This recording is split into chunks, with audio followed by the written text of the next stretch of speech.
I don't care how good you are with money, the chances are you did some stupid stuff in the past few years. Hi guys and welcome to the channel. If this is your first time to the channel, we're talking about credit cards, points, finances and travel. If this is something that interests you, please like this video, subscribe. If you have any questions or comments, leave them down below. I will get back to you as soon as I can. It looks like lately the economy is not doing very well. This is something we caught in this channel some time ago. I asked you guys what you think the inflation rate is.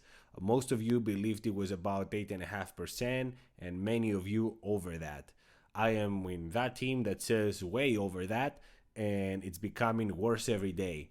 I have done videos regarding inflation and the best credit card strategy to fight what's going on, and I think it's a time for a good update.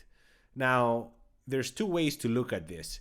The first is sign-up bonuses. Of course, you could get a credit card with a good sign-up bonus and that will help you immediately, but that's not always the best option. If you're missing $600, $700, $800, this is something typically you can get easily with a sign-up bonus. For this video, we're not gonna look into travel credit cards. Travel is a luxury. When we're looking at financial issues, potential damages that we have, the stock market is down, maybe you had money there that you were not expecting to lose and you need it immediately or in the next few months. I think the way to go is not with travel credit cards for this video, but mainly cashback. And when we're looking for cashback, we're not gonna look only at trifecta or something like that. These are saved for travel. I'm looking where can I get the best returns. Not only for the first year, but second and every year after, as we typically do. There's a few things that come into play. Of course, if there's a sign-up bonus, that's always welcomed. Yes, we do want good returns. Ideally, as I mentioned before, I'm looking at least 3%, bare minimum at this point, with inflation being so high.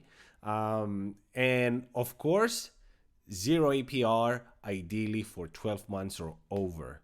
And I think I have very good options here. So without any further ado, let's jump to the presentation and come back to wrap it up. The credit cards that I chose for this is the Discover It, the Citi Custom Cash, the Freedom Flex, and the Freedom Unlimited. Starting with the Discover It, we see 0 APR for 15 months, and this is across all these credit cards. The sign-up bonus is a cashback match for the first year. This credit card is very similar to the Freedom Flex, so basically it has the same allowance of spending, that's $6,000 a year for that 5x.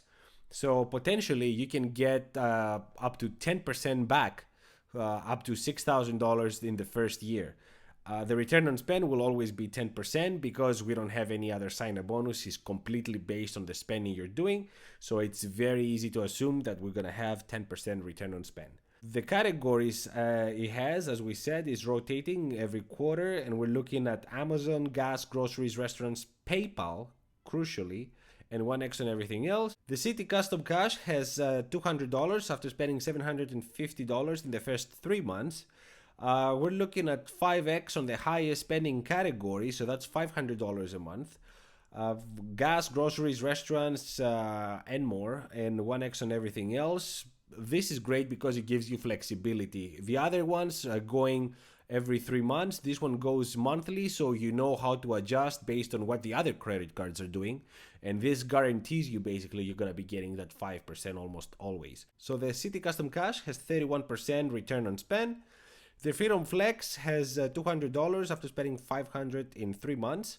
We're looking at the 5x on rotating categories, and that's every 3 months. Those can vary between gas, groceries, and Amazon, typically. And then we have 3x on restaurants, drugstores, 1x on everything else. And then it has 5x for the first year on gas. That's promotional.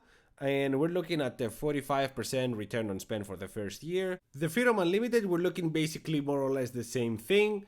$200 after spending $500 in 3 months. The multipliers are different. We have 5x on travel through the Chase portal, 3x on restaurants, drugstores, 1.5 on everything else, and the same promotional of 5x for gas for the first year, 45% return on spend. As we know, what's important also is what happens in the second and every year after. So we're gonna apply our imaginary budget of $12,000 equally spread between travel, restaurants, gas, and groceries. The travel, now on this one, we could change it with something else based on what we have, but since we do have a 5x category in this one, I'm not gonna take it away. And we see the multipliers here, the Discover It, Custom Cash, and Freedom Flex, they all have 5%. And the Freedom Unlimited, I have it at 3. I'm applying the restaurant, the 3x for restaurants. It could be 5x for travel. I'm taking the worst case scenario as always. And we're looking all of them next to each other for the first year. This is based on sign-up bonuses and alone. If you apply more money, more than the sign-up bonuses, this percentage is gonna drop. It's not gonna be 33%. So don't come back and say you said 33%. It's 33% hitting the sign-up bonuses. Once you start spending more, this 33% is gonna drop.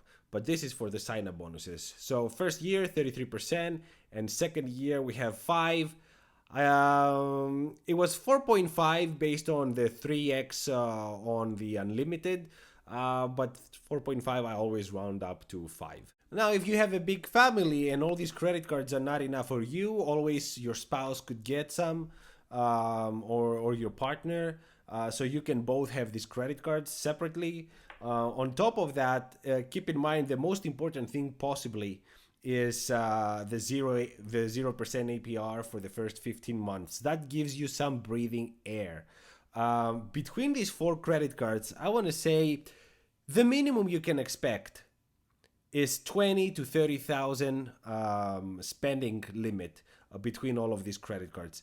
So you have 20 to 30,000 dollars, 0 APR for 15 months. You don't need to go to a bank and take a loan if you have something immediate that you need to pay.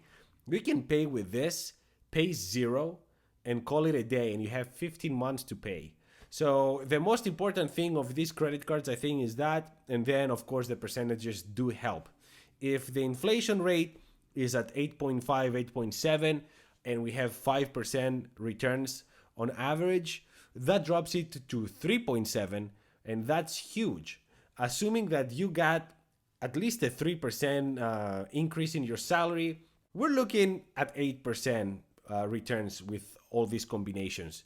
So you could possibly break even with the inflation rate if it's at 8%. I personally think it's more. But I think it's important to look outside the box. Don't go to the banks and get expensive personal loans to pay off debt or anything like that, or especially those weird credit services. That's why it's important to have a good credit score. I think this is the best solution for the time being. These are all keeper credit cards. They all have 0 annual fees, and they all have great returns. So there's no good reason not to have these. The only credit card I would probably add to this collection after the second year would be the Citi Double Cash, because it has 2x on everything. And that would give us worst case scenario of 2x. But other than that, I think this is very solid. Let me know what you guys think. If you do have any issues lately with everything that's going on, and if you think you're going to need something like this, or this is a viable solution. Thank you so much for watching. Until the next one, ciao.